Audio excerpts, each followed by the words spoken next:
everyone, and welcome back to the Diamond Rose Show. Three videos in a row? Told you I'll try. I'm working on it. Well, this one is based on my Ask Diamonds. I'm recently going through the 40 questions I have right now. And I realized a majority of them, at least 15 of them, are about sugar daddy and sugar mama, sugar baby, sugar gender neutral relationships. And so instead of individually answering them, I'm going to just do a small video about it. I kind of know about the sugar daddy, sugar mama, sugar person. We're going to say sugar parent because I don't really care, and I don't know where the balance is. But sugar parent experience. And so this one is specifically for sugar babies, and I'll probably make one for sugar parents, but this one is advice to sugar babies. So basically the questions I received are, how do I keep from getting scammed by a potential sugar person?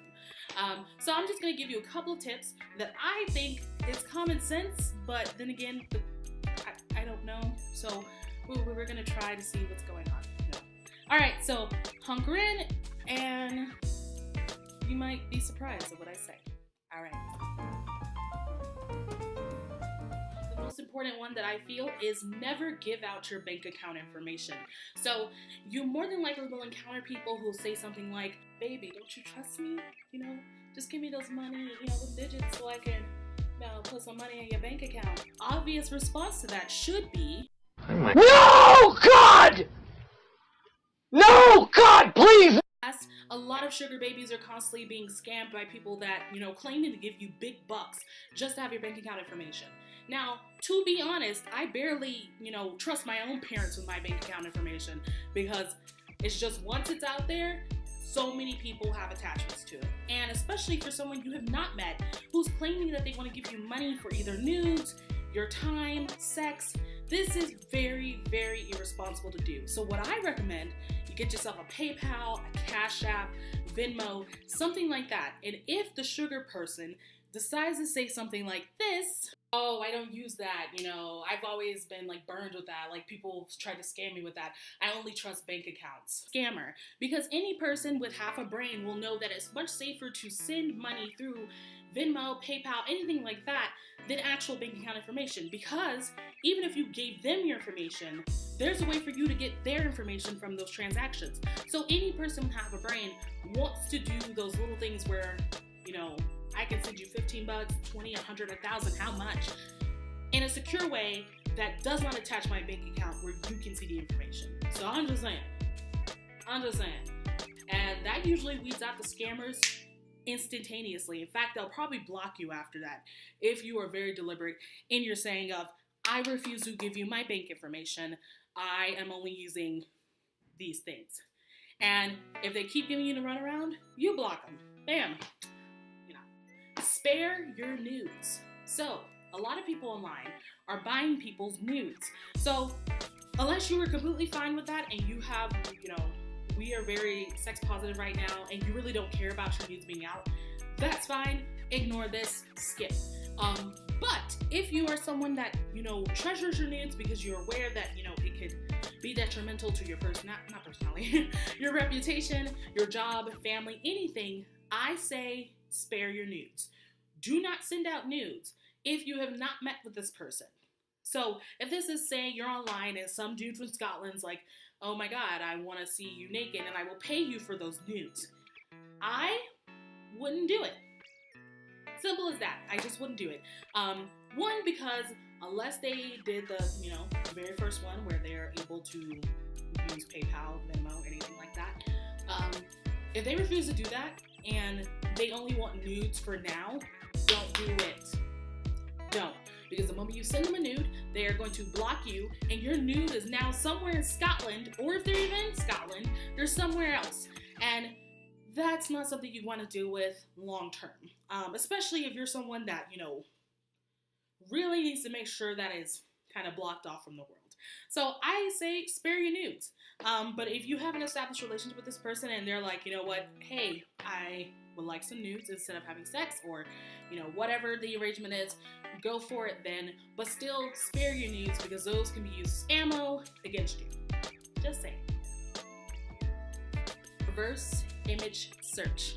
So this video is not sponsored by Catfish, but basically what they do on Catfish, any person could do.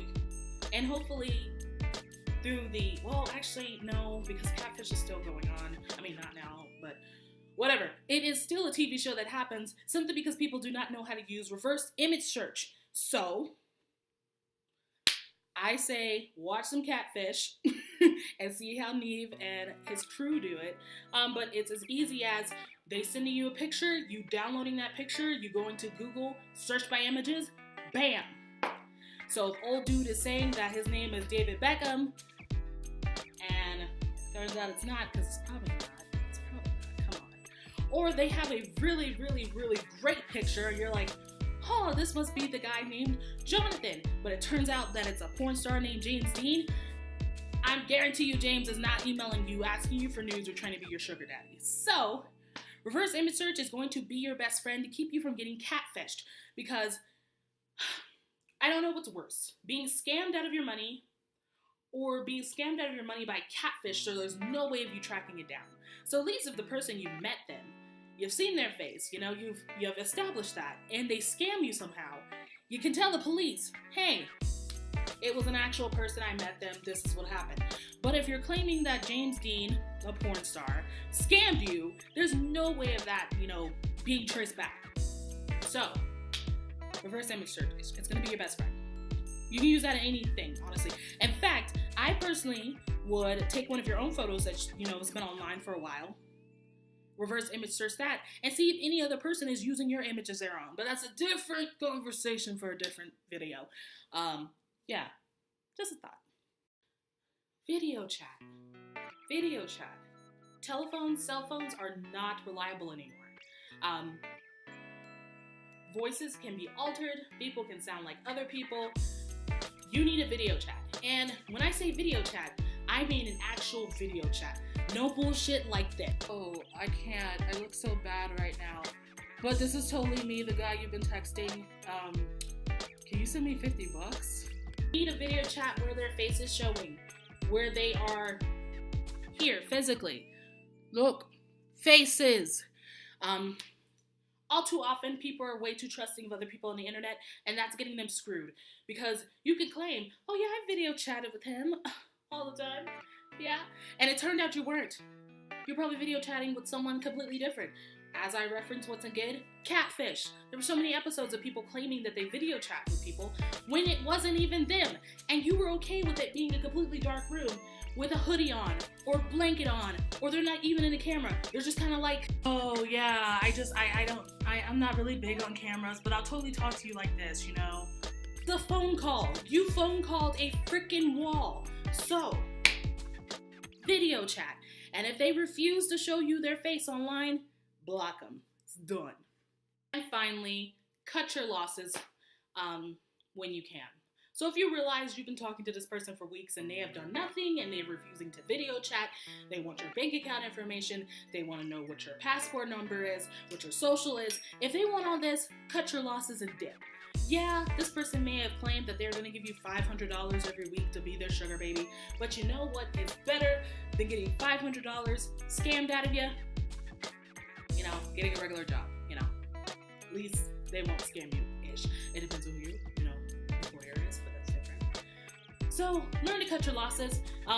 If anything, you probably didn't lose anything if you followed these steps. So you probably just, block. Nothing to lose. But know when to stop it before it becomes too much. Thank you. With that, I leave you with my 5 tips for being a sugar baby. While these are not universal because of, cultures and whatnot, I do feel like these work primarily for people that are in the technology age. People that use phones, cell phones, computers, Facebook, Instagram, anything. I feel like this will work for you in these instances. So, comment below with your craziest sugar baby, sugar daddy, parent, anything, situation that you dealt with, and what are some tips that you would give to avoid being scammed? As always, like, share, and subscribe, and send questions to Ask Diamond, for Ask Diamond at thediamondroseshow@gmail.com, and I'll be happy to get through those. But since 15 of those questions were about this, I'm slowly getting through them. So I hope you have a wonderful day. Bye. Don't get scammed. Because I told you.